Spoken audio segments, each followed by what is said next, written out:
Comment ça va? Alors, quoi de neuf? Qu'est-ce que tu deviens? Raconte-moi. T'as des projets en ce moment? Autant que je m'en souvienne, ces questions m'ont toujours laissé dans des états proches de l'Ohio.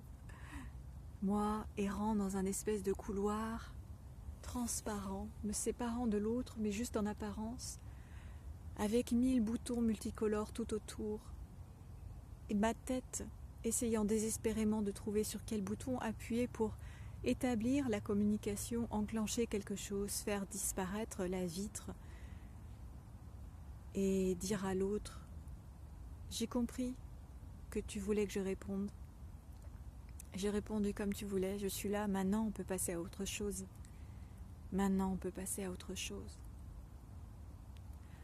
Alors j'ai quand même au fil du temps adopté différentes techniques, stratégies, ruses, pour me tromper moi-même bien sûr, pour ne pas avouer mon incapacité à simplement reconnaître la demande de l'autre pour ce qu'elle était. En premier lieu, ce qui paraissait le plus facile était évidemment de répondre de la façon très convenue « ça va, et toi ?» Et ce, peu importe mon état intérieur, extérieur, c'était plutôt comme passer la première quand le feu venait de se mettre au vert, enclenché, passer la seconde, avancer. Sauf que souvent, ça ne menait pas à grand-chose. Parce qu'au final, à quel moment, par la suite, est-ce que j'ai pu dire vraiment comment ça allait? Je dirais que dans 95% des cas, jamais. Autre phrase de réponse tellement éculée. Était-ce une phrase d'ailleurs? C'était plutôt un oui. Ça va, ça va. Quelque chose de complètement insaisissable, à la fois gluant et évanescent, qui ne voulait rien dire, mais qui satisfaisait complètement l'autre, parce que qu'est-ce que l'autre attendait de moi finalement? Surtout, je ne commence pas à m'épancher, que surtout, je ne vienne pas le fragiliser en lui disant la vérité éclatante. Ça va vraiment pas en ce moment, je sais pas où j'en suis. Ou bien encore, tellement bien, si tu savais, j'ai jamais été aussi bien de ma vie.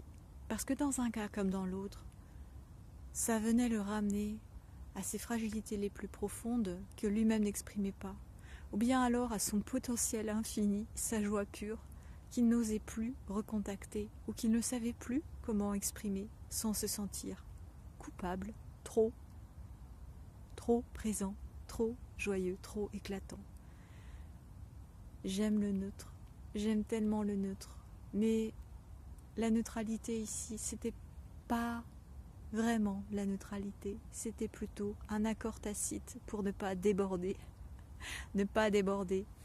suivre les bandes le long de la route, démarrer comme il faut au feu vert et faire la suite. Troisième technique, les jours où vraiment je suis à bout de réponse, les jours où mon cerveau ne peut faire autrement que se rappeler l'absurdité, l'absence de sens de cette convention. Ne rien répondre, faire le silence et faire comprendre laconiquement ou par un regard à mi-amusé, mi-blasé que non, cette question-là avec moi, c'était pas possible. En tout cas, pas à ce moment-là.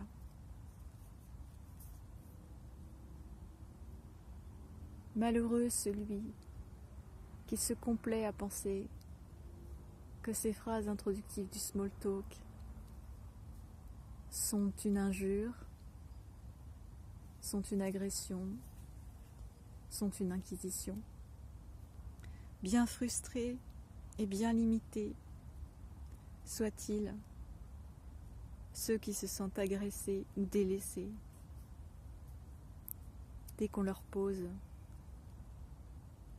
un premier jeu sur la table, parce que oui, il faut se lancer, Il faut bien tendre la main vers l'autre, tendre des mots vers l'autre d'une façon ou d'une autre, et aussi limité soit-il, aussi vain soit-il, aussi superficiel soit-il, que sont-ils si ce n'est une première inspiration, un premier échange de souffle, une première tentative pour établir une connexion?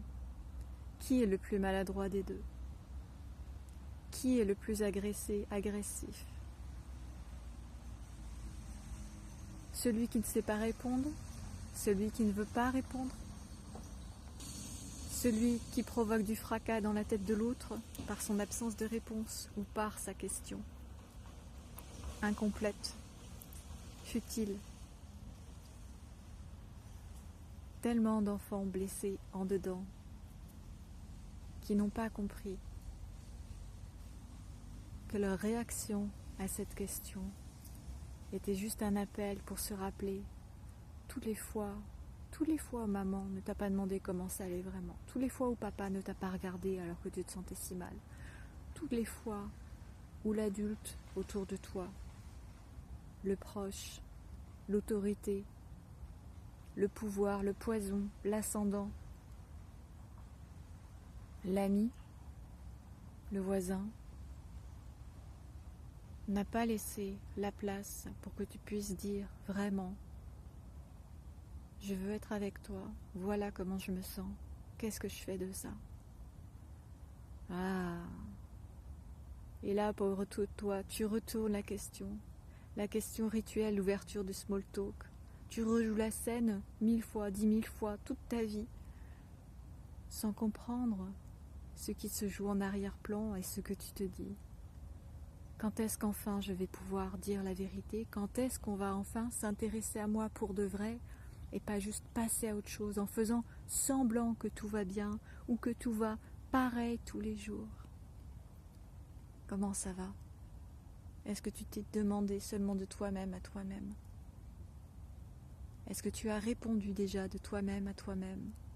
Reconnaître ton état, laisser les autres faire pareil pour eux-mêmes, leur laisser la liberté de t'approcher à leur façon, sans les rejeter de prime abord, sans les accuser de superficialité. Qui c'est qui ne voit pas plus loin que le bout de son nez?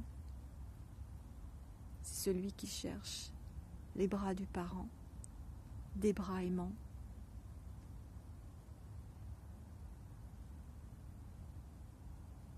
Alors peut-être, dans un silence, reconnaître déjà de soi à soi ce qui se joue. Et peut-être plus tard enfin comprendre pour moi que je me sens tellement maladroite à ne pas savoir répondre. J'ai mis tant d'efforts et tant d'épuisement à essayer de trouver une réponse passe-partout qui me convienne. Comment mentir sans mentir complètement? Comment dire à l'autre: ok, je suis prêt, je veux bien converser avec toi, mais passons à autre chose. Et après le feu vert, pour moi, il y a un feu multicolore, mais j'ai peur que tu sois pas prêt pour entrer dans le feu multicolore que moi je nourris. Quelle maladresse aussi chez l'autre. Et comme je suis touchée maintenant de cette simple précaution, qui est une tentative maladroite pour respecter des usages et pas se mettre à nu, tentative maladroite pour se protéger, se dire qu'on a bien fait. Qui est le plus maladroit des deux? Où est l'humanité? Peut-être pour moi simplement dans le fait de reconnaître ça, ces instants fragiles qu'on veut sécuriser, baliser le terrain, et moi, ma volonté de rentrer tout de suite, non pas dans le dur, mais dans ce qu'il y a de plus doux et qui fait le plus peur peut-être. Et reconnaître pour moi aussi que non, tout le monde n'a pas envie, tout le monde n'est pas prêt.